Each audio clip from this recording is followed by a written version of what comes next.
Hello my gingers and chilies. Let's go back to sulfuric acid. Last part जो 12th वाले हैं उनका group 16 का last part and sulfuric acid 10th class. This is the last part of your sulfuric acid chemical properties. सबसे पहली chemical properties जो हम लोग H2SO4 की पढ़ेंगे वो है उसका acidic character. तो देखते हैं भाई इसका acidic character HCl में भी पढ़ा था. So let's see the acidic. Now when we are talking about acidic character is mainly related to proton release. ठीक है, तो पहली एसिडिक कैरेक्टर देखते हैं इसकी. H2SO4 की एसिडिक प्रॉपर्टी में हम लोग देख सकते हैं कि H2SO4 dissociates down into what 2H plus SO4 2-. सो पानी के अंदर अगर हम इसको डालेंगे so we all know that it is having a property to give you 2 hydronium ions. That's why it is dibasic acid.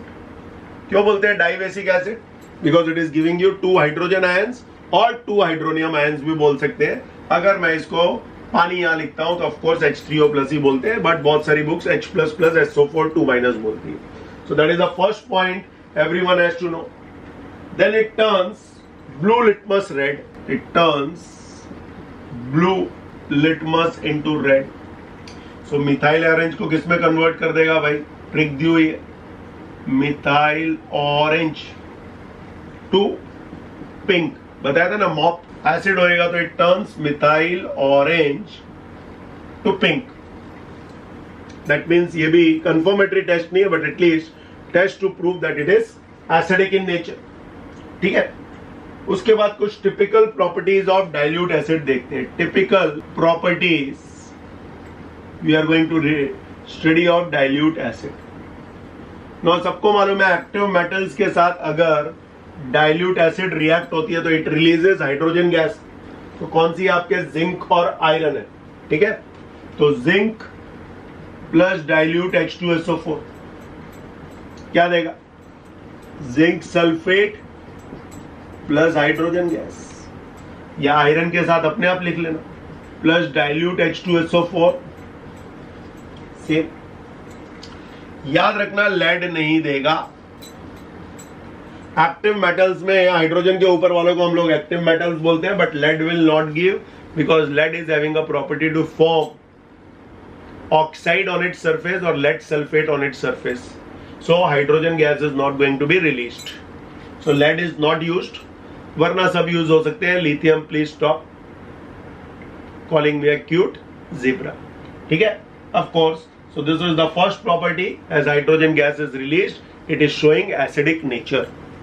Second पे जाते हैं. Second when we are talking about is acid plus base gives you salt plus water. तो सबको मालूम है वो acid plus base gives salt plus water. तो acid तो हमारे पास फिक्स है. कौन सी है भाई? H2SO4 है, और यहां मैंने ऐड कर दिया उसके साथ बेस NaOH. तो सबको मालूम है क्या मिलेगा? NaCl plus water. So that is neutralisation reaction. या फिर मैंने ले लिया एग्जाम्पल ZnOH ट्वाइस. तो क्या मिलेगा भाई? Zn. ओके, HCl नहीं है ना, तो Cl नहीं मिलेगा. क्या मिलेगा? Na2SO4. यहां मिल गया ZnSO4 प्लस वाटर. अब अगर बेस के बदले हाइड्रोक्साइड के बदले मैंने ले लिया जिंक ऑक्साइड या कॉपर ऑक्साइड, तो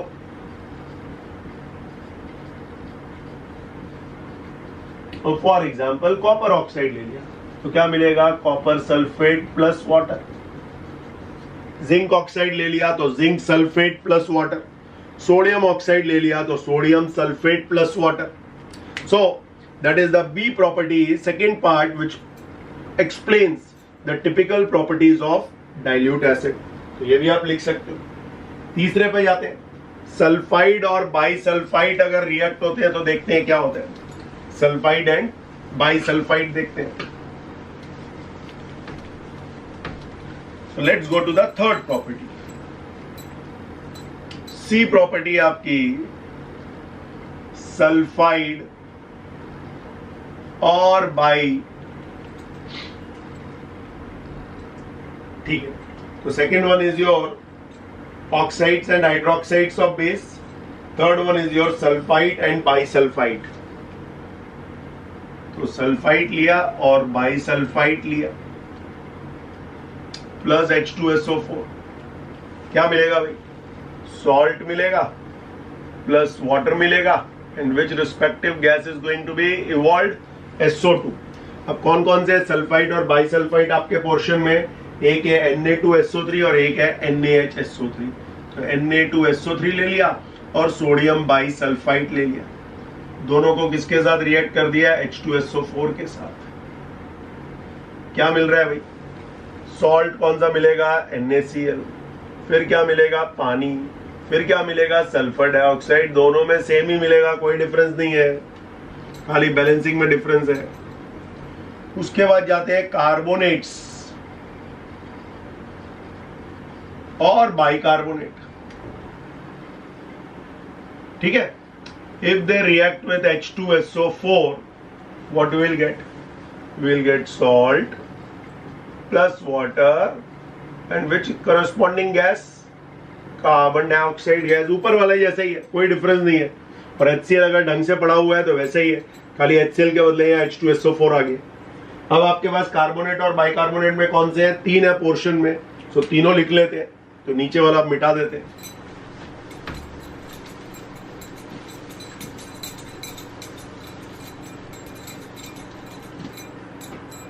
सो कार्बोनेट में आपके पास कौन कौन से दिए हुए हैं? Sodium carbonate, copper carbonate and potassium bicarbonate. चलो, तीनों के तीनों किसके साथ रिएक्ट हो रहे हैं भाई? डाइल्यूट H2SO4 के साथ। पहला प्रोडक्ट, दूसरा प्रोडक्ट, तीसरा प्रोडक्ट, बहुत इजी है। वाटर एंड कार्बन डाइऑक्साइड तो सेम आएगा, तो बार बार लिखने की जरूरत नहीं है। यहाँ पे कौन सा सॉल्ट मिला? NaCl। यहाँ कौन सा सॉल्ट मिला? Sorry, Na2SO4। जहां पे मैंने मिस्टेक की है, सल्फेट है, मैं क्लोराइड लिखते जा रहा हूं, please make it sodium sulphate. यहाँ पे क्या मिला? Copper sulphate. यहाँ पे क्या मिला? Potassium sulphate. सल्फेट, क्लोराइड नहीं। क्लोराइड HCl के टाइम में मिलता, that's why both of them are very similar, तो मैं HCl पकड़ के वहां डाला था, but it is Na2SO4। Easy है, अगर आपको ट्रिक मालूम है then it is going to be very very easy. And last part देखते हैं, sulphide plus acid, so that is E। Sulphide plus acid gives you salt plus H2S gas. ठीक है, तो सल्फाइड कौन कौन से दे रहा है आपको examiner? Na2S, ZnS and FeS। Na2S, ZnS, FeS plus dilute H2SO4, तो कॉमन है तीनों में। पहले में क्या मिलेगा, दूसरे में क्या मिलेगा, तीसरे में क्या मिलेगा? पहले में सॉल्ट मिल गया Na2SO4 प्लस H2S, दूसरे में ZnSO4 प्लस H2S, तीसरे में FeSO4 प्लस H2S।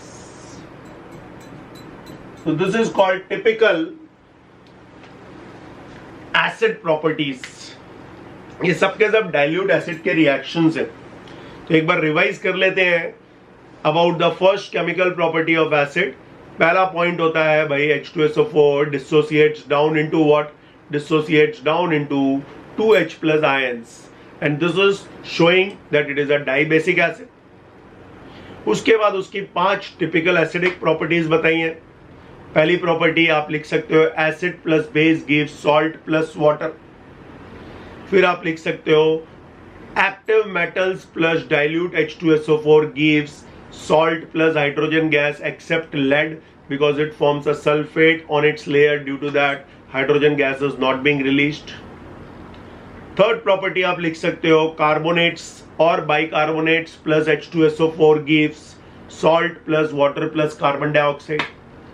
फिर आप लिख सकते हो, sulphides and bisulphides plus dilute H2SO4 gives salt plus water plus sulphur dioxide gas. And finally आप लिख सकते हो, sulphide plus acid gives salt plus rotten egg smell gas called H2S.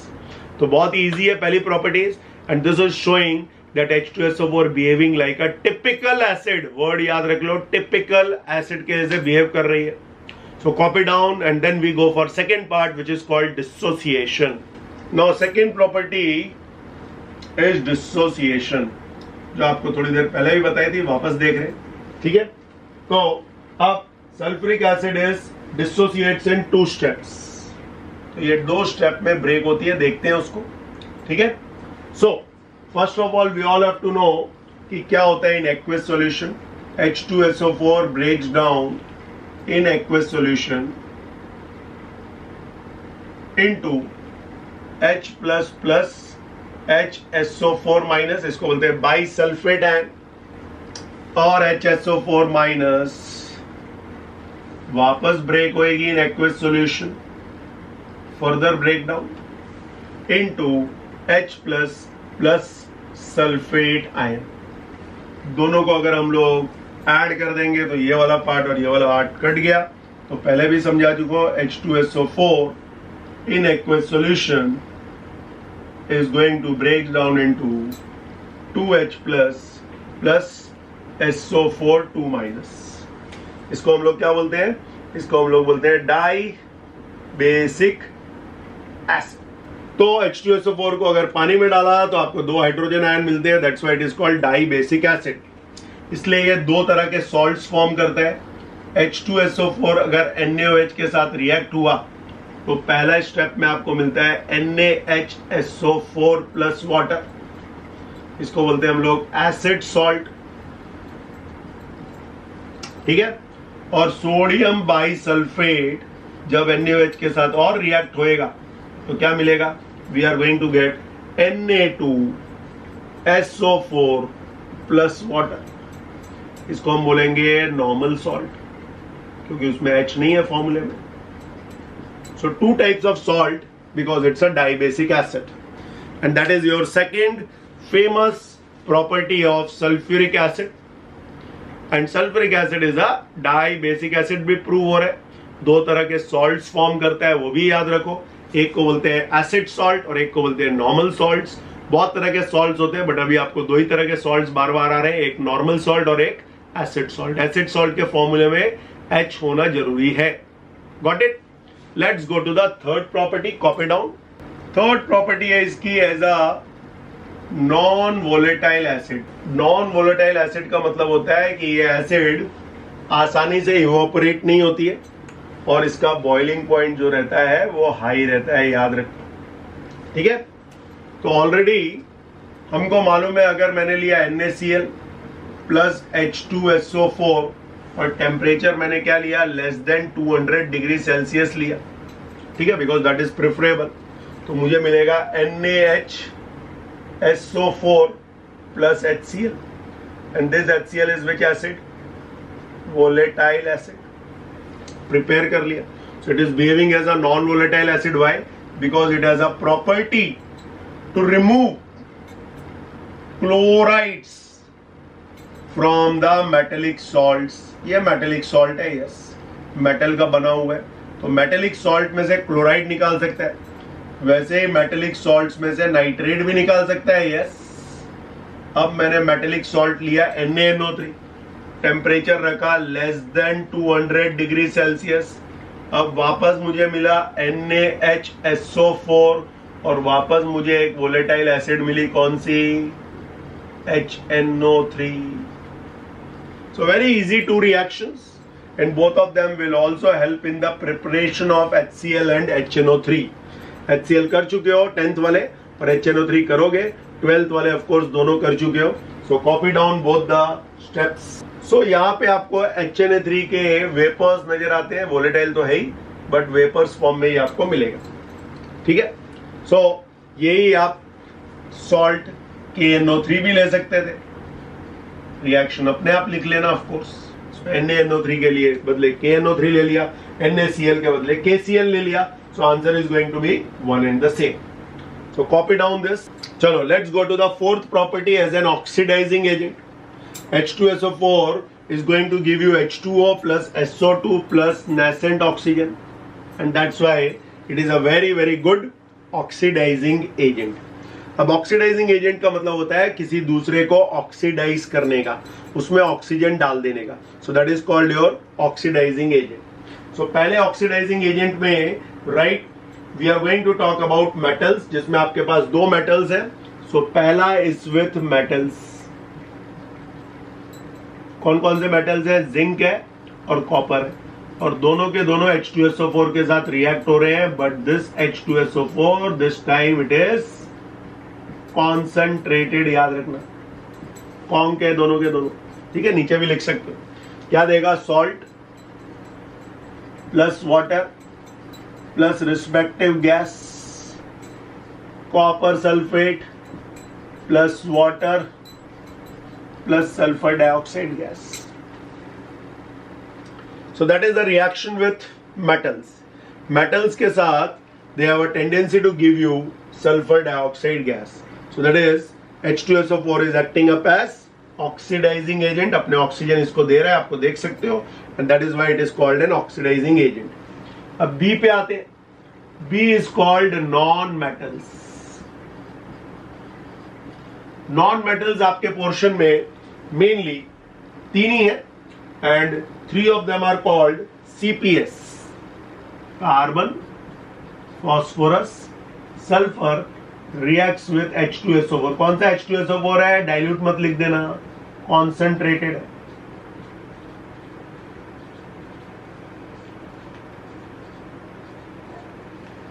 ठीक है. अब we all have to know that water और SO2 तो सब में कॉमन रहेगा जितने भी रिएक्शंस है.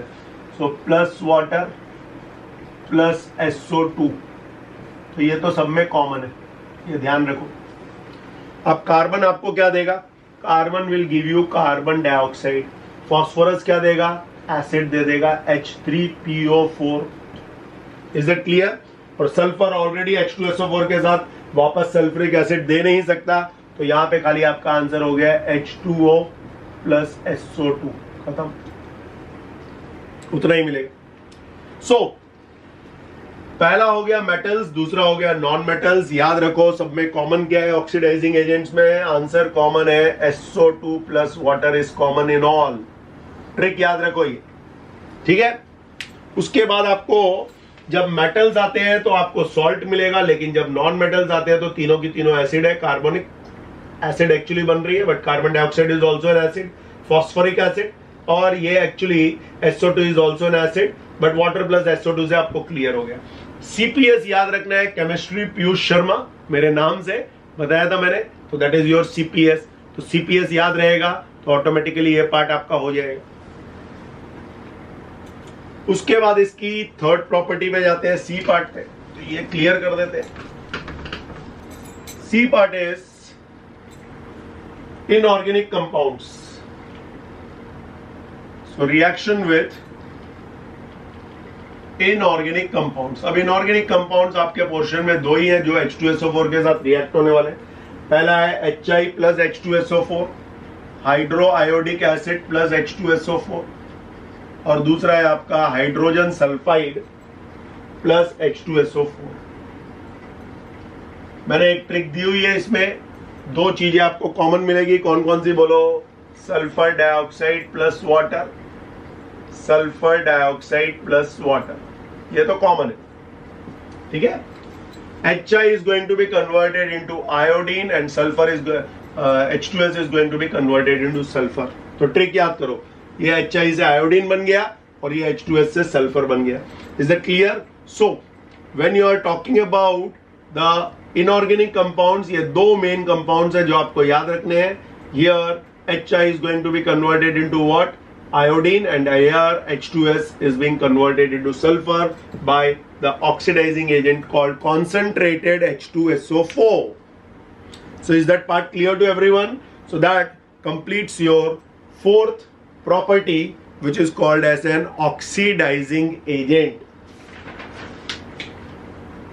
So total आपने अब चार प्रॉपर्टीज कर लिया. एक बार रिवाइज कर लो. पहली प्रॉपर्टी है टिपिकल एसिड, दूसरी प्रॉपर्टी है डिसोसिएशन, तीसरी प्रॉपर्टी है mainly non volatile acid to volatile acid, में कन्वर्जन की, that is as a non volatile acid. और चौथी important property as an oxidising agent. Oxidising agent में मेटल्स दो ही हैं, जिंक एंड कॉपर। फिर आपके 3 नॉन मेटल्स हैं, CPS, chemistry Piyush Sharma, carbon, phosphorus and sulphur. And finally the HI is converted into iodine and H2S is converted into sulfur. क्या बताया common point in that? SO2 plus water is a common point. Now let's go to the last chemical property of sulfuric acid, which is called dehydrating agent. What is dehydrating agent? Dehydrating agent is the property in which water is absorbed by conc H2SO4 and it's changed the chemical composition of the compound. ठीक है? What is drying agent? Drying agent भी act करता है H2SO4 where it absorbs the moisture but do not change the chemical composition of the compound. जैसे example लेते हैं, moist nitrogen gas है, या moist ऑक्सीजन गैस है, या moist HCl गैस है, या moist SO2 गैस है, या moist क्लोरीन गैस है. Moist मतलब उसके अंदर मॉइस्चर है. If you pass this gas through conc H2SO4, it only absorbs moisture from nitrogen. N2 remains N2 only. पहले बोलेंगे उसको moist N2 गैस और बाद में हम उसको बोलेंगे dry nitrogen gas. Is it clear? So यहाँ पे आपको एक सिंपल चीज याद रखनी है कि आपकी moist N2 है, that is converted into dry N2 gas by conc H2SO4. इसको बोलते हैं हम लोग ड्राइंग एजेंट. तो ड्राइंग एजेंट और डिहाइड्रेटिंग एजेंट में डिफरेंस समझ में आया. Drying agent is the chemical which only changes the physical composition of the substance without bringing any change in its chemical composition. N2 है तो राइट में भी N2 है, बट डिहाइड्रेटिंग एजेंट में it brings the chemical change in the composition. फॉर्मूले में ही पूरा का पूरा चेंज हो जाएगा. देखते हैं अभी क्या होता है. So let's see total 7 examples which are in your portion. Dehydrating agent is having a property to absorb the water molecule from the compound and change its composition. तो सबसे पहले देखते हैं ग्लूकोज. तो नाम मेरे सब लिखे हुए हैं, अब मैं आपको दिखा रहा हूं क्या करता है वो. यहां से वाटर निकाल देगा. कितना वाटर निकल रहा है ध्यान से देखो, 6H2O. बचा क्या आपके पास? 6 कार्बन. यहां पे देखते हैं, this is your sugar which is called cane sugar, which is called sucrose, which is called also your maltose. ठीक है, तो ये शुगर में से अगर मैंने पानी निकाल दो, पहले कितना पानी निकलेगा, and you are left with black spongy mass of carbon. ठीक है, तो यहां पे भी वाटर निकाल दिया. अब C6H10O5, यहां पे भी पानी निकाल दो. कितना पानी निकलेगा? 5H2O. What is the meaning of N? N is minimum 100 times, maximum 3000 times. So it's a polymer. Polymer form में. ठीक है, तो सेल्यूलोज है, उसका फॉर्मूला है, वुड है, उसका फॉर्मूला है, पेपर है, उसका फॉर्मूला है. तो फॉर्मूला आपको याद रखना है C6H10O5. पानी निकल गया, क्या बचा आपके पास? आपके पास बचा 6 कार्बन, N टाइम्स अगेन. सो वापस वाटर निकल गया. अब यहां से पानी निकालो. OH यहां से निकल गया, 1H यहां से निकल गया, तो बचा क्या आपके पास? C2H4 plus water. What is this known as? Ethene. याद रखो अभी के लिए, बाद में आएगा. बाकी 12th वालों को मालूम है ईथीन. ओके, टेम्परेचर याद रखो 170 डिग्री सेल्सियस. 140 पे दूसरा कंपाउंड फॉर्म होता है. So please remember the temperature over here, very important part. अब COH is called oxalic acid which is used to remove the ink stains from your clothes. तो सबसे पहले यहां से पानी निकालो.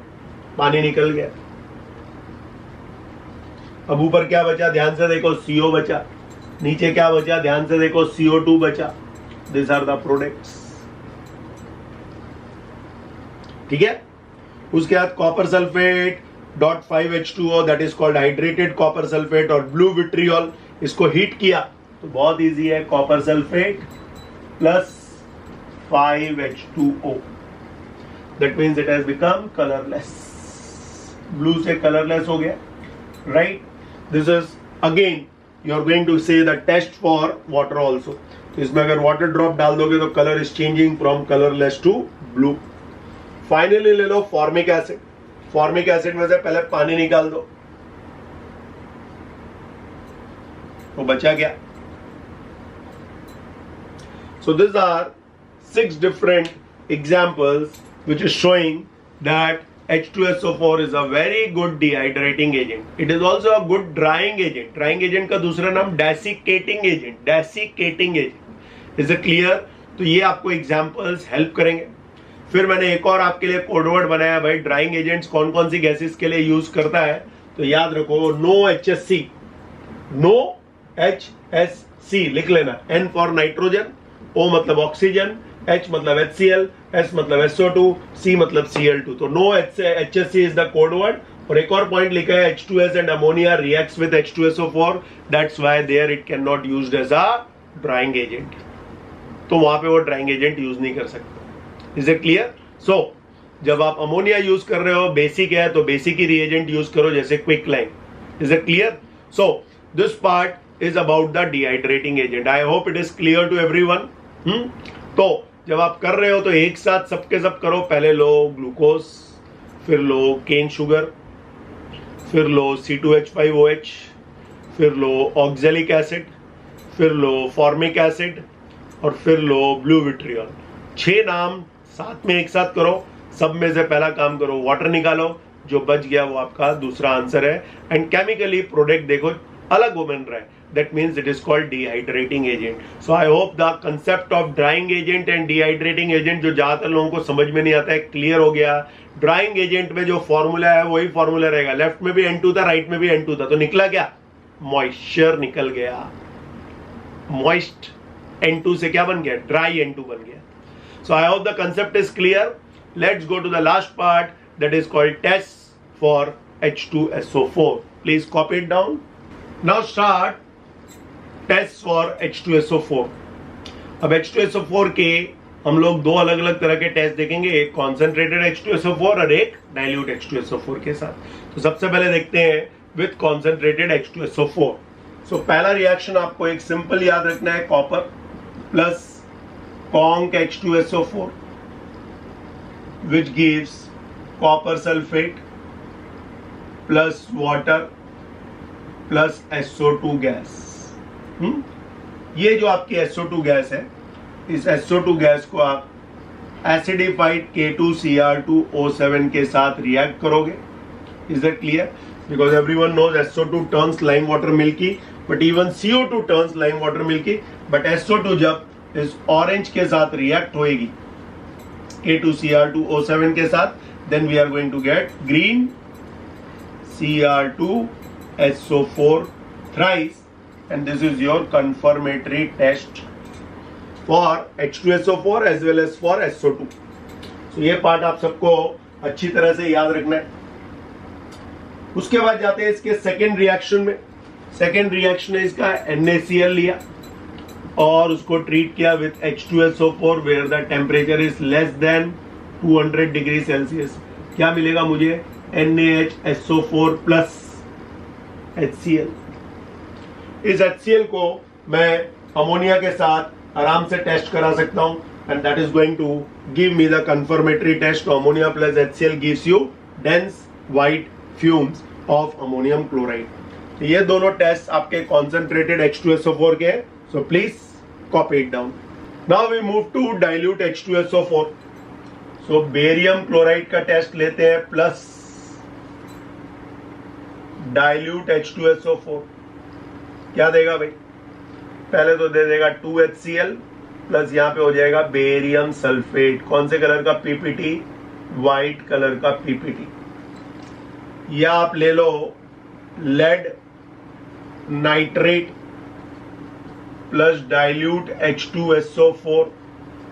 क्या मिल जाएगा मेरे को? मेरे को मिल जाएगा 2HNO3 प्लस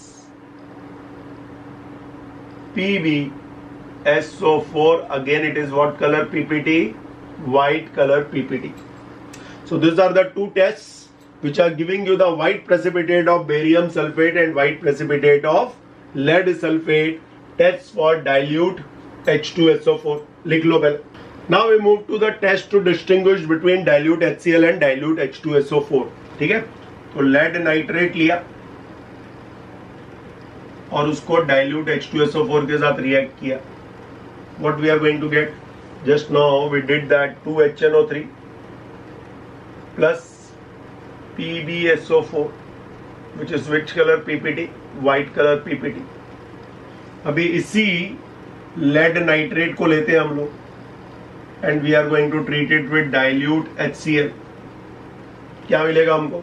हमको मिलेगा वापस 2HNO3, बट इस बार हमको मिलेगा PbCl2. ये भी व्हाइट कलर का PPT है, बट प्लीज रिमेंबर ये व्हाइट कलर का जो आपका PPT है, इट इज अगर हॉट वाटर में डाला तो this is soluble in nature, वो नहीं होएगा. So very important part, soluble in hot water PbCl2, but PbSO4 is not going to be. Okay, so barium sulfate or lead sulfate are insoluble in this hot water, and mainly you are going to find it out.